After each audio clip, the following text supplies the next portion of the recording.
Amigos, a gente começa falando sobre números de plantio, né, em todo o Brasil, mas primeiro vamos falar sobre da maneira como foi afetada a região sul, né, mais uma vez por excesso de chuvas e um temporal com granizo afetou metade do Paraná. Está acendendo, inclusive, um alerta para essa safra de soja, né? Esse início do mês de novembro aí chegou abalando as estruturas dos colegas paranaenses, teve estrago significativo, inclusive a gente tem imagens, Paulo, a gente já consegue mostrar por aí. E é interessante a gente mostrar isso para que o nosso telespectador entenda. Olha só o tamanho das pedras de granizo aí, ó, registradas, metade de uma mão praticamente aí, e olha só essas plantações, isso aí é na região de Entre Rios, pode ir seguindo Barracão, desabando, Silo também perdido.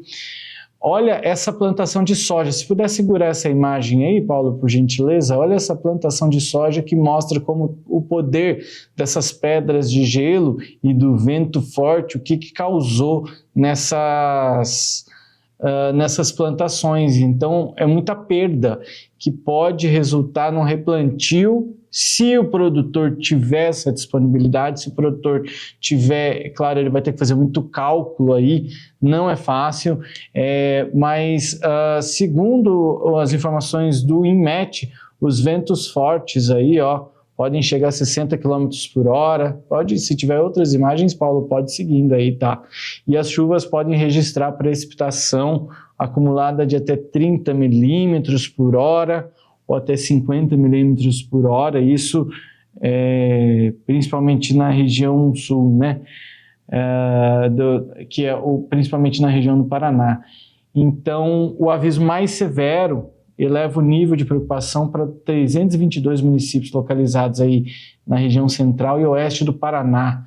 Daiane Kirnev, você que é nossa analista de agronegócio, a gente já falou, inclusive, levantou a possibilidade de replantio para algumas regiões no Mato Grosso, e agora vendo essa situação dos colegas paranaenses, que começaram, inclusive, né, a plantar antes da região, antes do estado de Mato Grosso, um pouquinho antes eles já conseguiram, eles tinham a liberação do vazio sanitário, enfim, são normas que devem ser seguidas, mas é mais uma vez aquilo que a gente fala do Rio Grande do Sul, né? Acho que o produtor sul com laninha vem sofrendo muito com essas questões, eu acho que cada vez mais que acontece isso, ele fica sem saber o que fazer.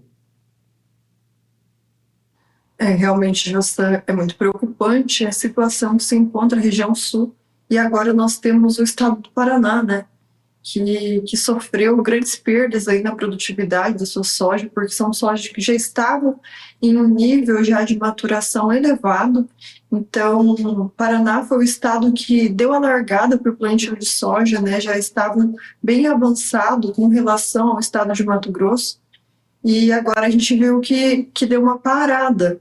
Tanto é que o Mato Grosso, em questão de plantabilidade, de plantio já feito de soja, já está mais avançado do que o Paraná.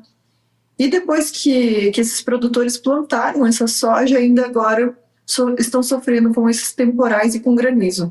E granizo, convenhamos, com pedras gigantescas do tamanho de uma mão.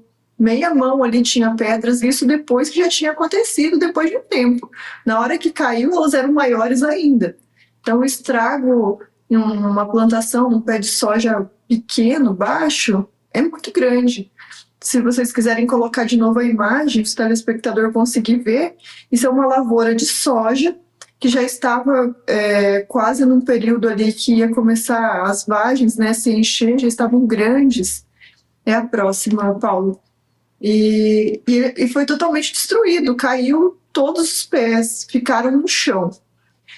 Essa imagem, nessa imagem a gente já pode ver, seria uma lavoura muito promissora. Você vê que tem aqui muita cobertura, né, apalhada ao redor, uma terra muito fértil, provavelmente, mas uma região que tem sofrido bastante com essa situação.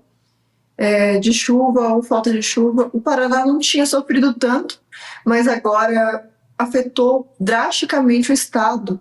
A maior parte do estado sofreu com esses temporais, com essas perdas. Agora é impossível a gente não ter uma quebra de safra significativa com essa nova notícia, trazendo essa notícia agora que impacta diretamente na produtividade da nossa soja, né?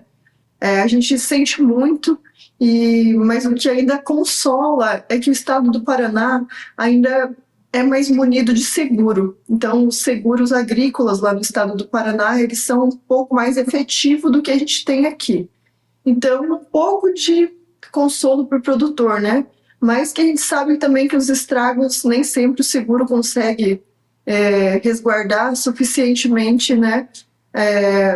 O custo total do produtor, né? Às vezes eles cobrem somente o custo efetivo ali de semente, de combustível ou de fertilizantes, mas a gente sabe que o produtor precisa comer, precisa pagar conta, precisa pagar funcionários e rodar até o próximo ano sem plantar.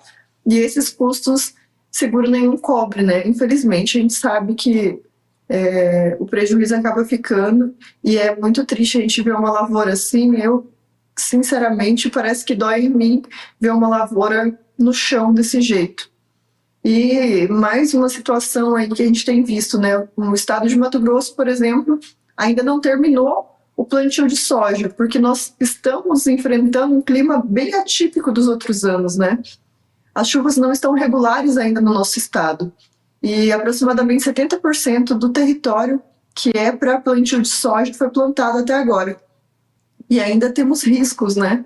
De pessoas que plantaram, mesmo assim não tiveram chuva suficiente. Então a gente ainda sabe de produtores que inclusive não terminaram o plantio ainda da safra de soja 2025-2026. Então agora, com essas novas notícias, a gente espera que tenham boletins que sejam mais condizentes e realistas, né, com o que está acontecendo, com os fatos que estão acontecendo aqui no Brasil, para que seja apurado novos levantamentos, até para reduzir essa questão de super safra, porque quando você tem um histórico, por exemplo, do IMEA ou de algum outro instituto de super safra, até a seguradora elas têm dificuldade até para pagar diante dos históricos, né?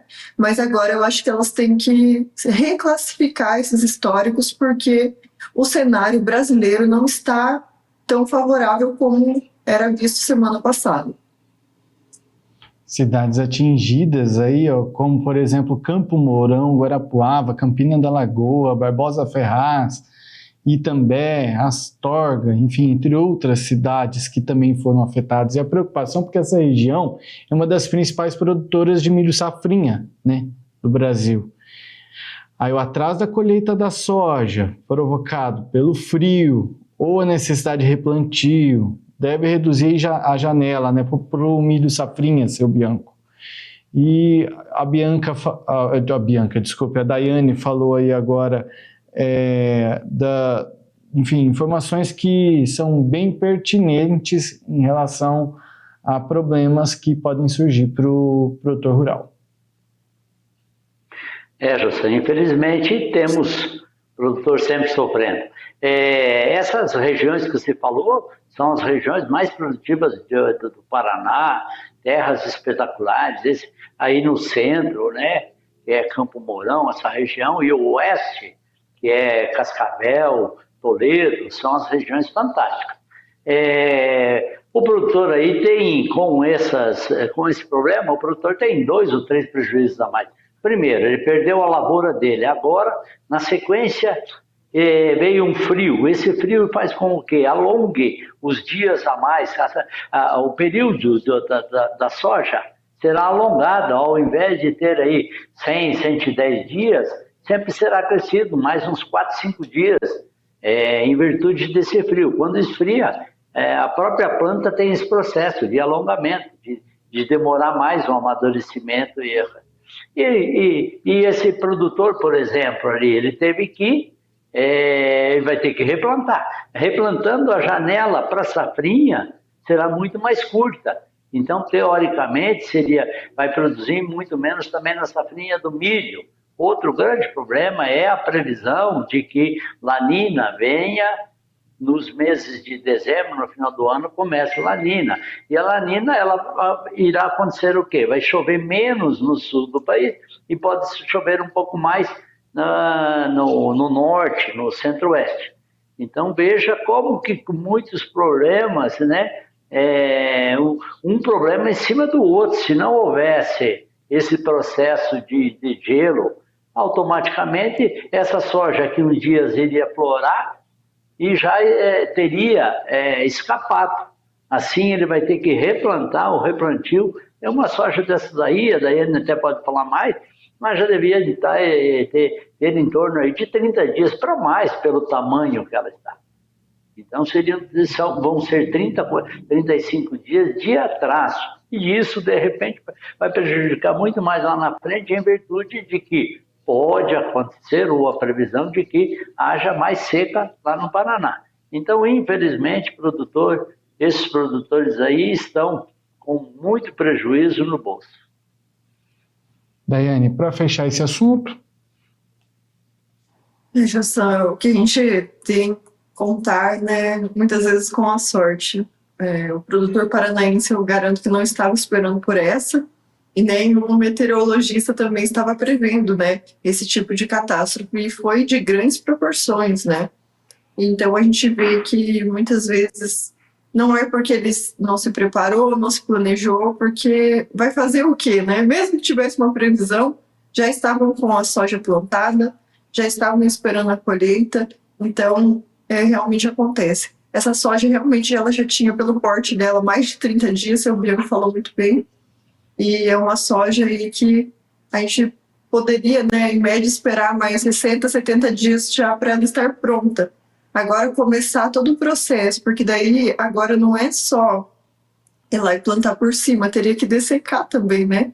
Retirar, matar essa velha soja e depois plantar uma nova. Então a gente depende tudo de clima, de tempo, de sol. Então não é uma questão fácil de se decidir, né? O produtor tem que contar com apoio técnico. A gente espera que as cidades deem esse apoio, né? Principalmente pelos agrônomos que tenham nas cidades, muitas vezes, para dar esse auxílio, até para ajudar nas novas escolhas, né? Porque agora vão ter que escolher uma variedade muito mais curta. E realmente isso que o Bianco trouxe é tão importante, essa questão de frio.